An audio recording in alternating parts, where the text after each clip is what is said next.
Olá, boa tarde. Segunda-feira, 1º de abril, o Senado agora está no ar. A votação das novas regras para o Fundo de Participação dos Estados e a promulgação da PEC das domésticas são destaques desta semana legislativa. Nesta terça, às 6 da tarde, deputados e senadores farão sessão solene do Congresso para promulgar a emenda à Constituição que iguala os direitos dos empregados domésticos aos dos demais trabalhadores. A partir daí, passam a valer a jornada diária de 8 horas, num total de 44 semanais, intervalo para almoço e o pagamento de horas extras. Alguns direitos ainda vão precisar de regulamentação. É o caso do pagamento do auxílio creche, FGTS e adicional noturno. No plenário do Senado, os senadores discutem 6 propostas de emenda à Constituição. Entre elas, 2 criam tribunais regionais federais, em Curitiba, no Paraná, e em Manaus, no Amazonas. Outra PEC proíbe que medicamentos humanos sejam tributados. A votação de outros projetos depende da liberação da pauta, trancada pela medida provisória 587 de 2012. A MP autoriza o uso de recursos do Fundo Garantia Safra para pagamento de um benefício de R$ 560 a famílias de agricultores que aderiram ao fundo e tiveram perda de safra em razão da estiagem.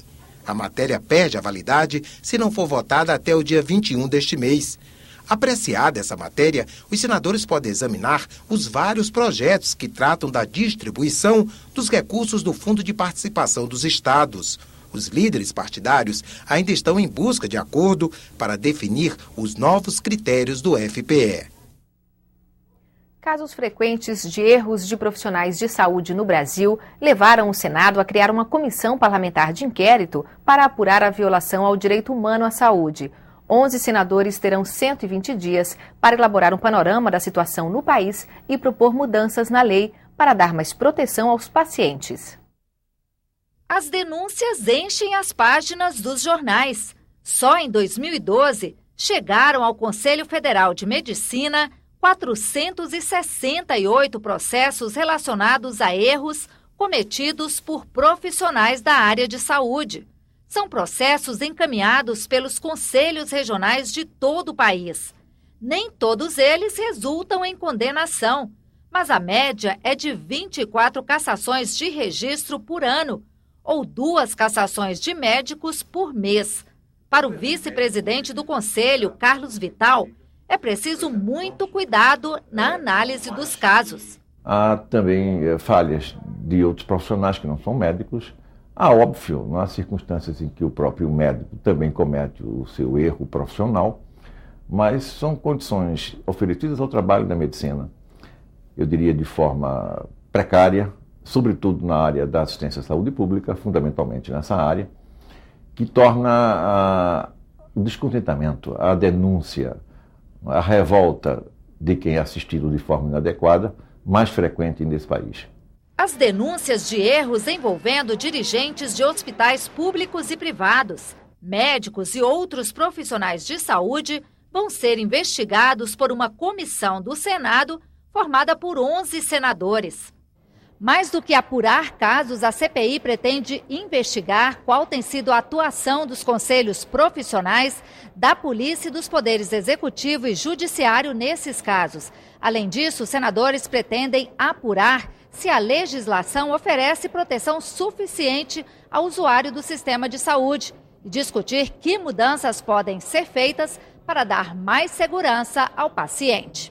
Nós temos que examinar essas questões com bastante seriedade, sem fazer, eu diria, a escandalização disso. Nós temos que ter muita cautela, porque estamos tratando com a vida humana, estamos tratando de uma profissão extremamente relevante, que são os médicos, e por isso é preciso muita responsabilidade. Eu acho que essa CPI tem que ter muitos pés no chão, muita responsabilidade, sob pena de cometer injustiça.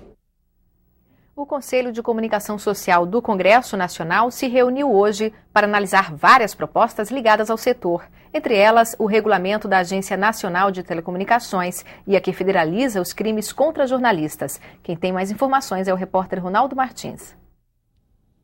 O Conselho aprovou o relatório de análise dos regulamentos da Agência Nacional de Telecomunicações, a Anatel.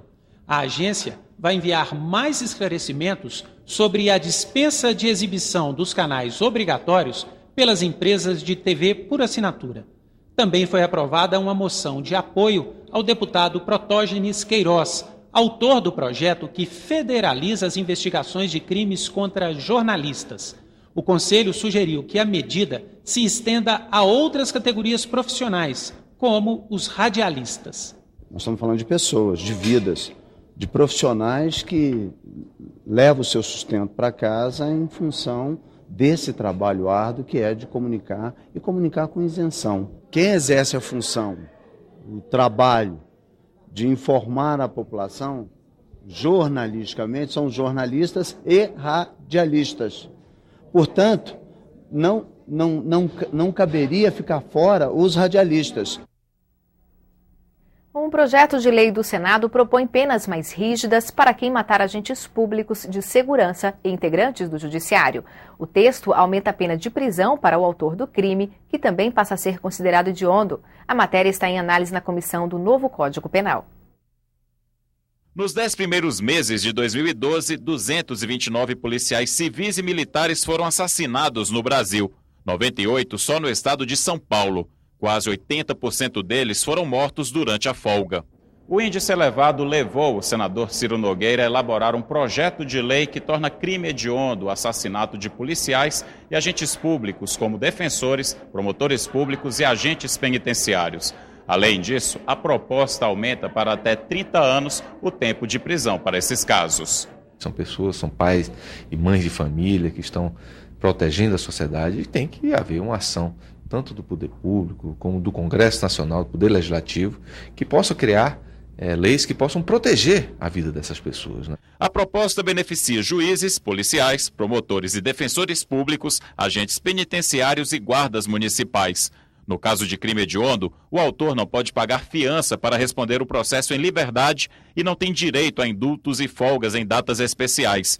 O regime de pena inicial é sempre fechado e a progressão de regime é mais difícil. Em vez de um sexto, o condenado só pode mudar de regime após cumprir 2/5 de pena. Atentar contra a vida de um servidor público federal, estadual, municipal, aquele que está exercendo a sua atribuição como policiais, é atentar contra a própria existência do Estado.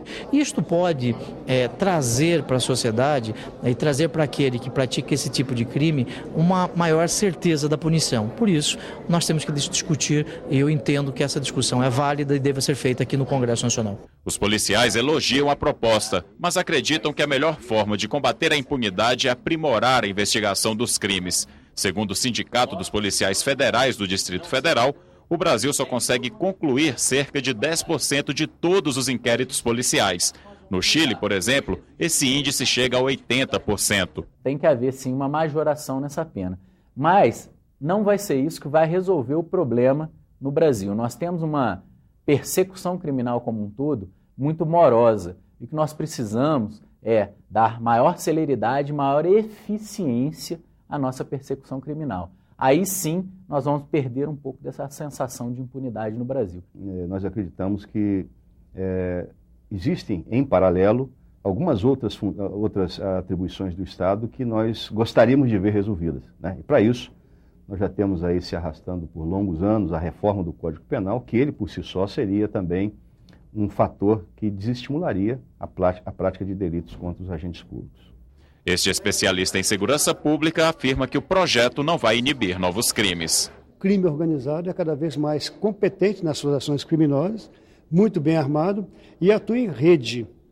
E por atuar em rede, ele vai ter uma divisão de tarefas, de trabalhos, que vai sempre penalizar o operador, aquele criminoso que é descartável, e não vai pegar os cabeças para poder penalizá-los e responsabilizá-los por uma prática criminosa contra um agente público diretamente. Só isso não resolve, só apenas a lei não. Mas é um dos fatores a mais que nós podemos, fazendo a nossa parte aqui no Congresso Nacional, criar mecanismos para que haja um maior medo desses bandidos ao praticar esses crimes. O Senado agora termina aqui. Veja a seguir a sessão plenária ao vivo. Para você, uma boa tarde. Até amanhã.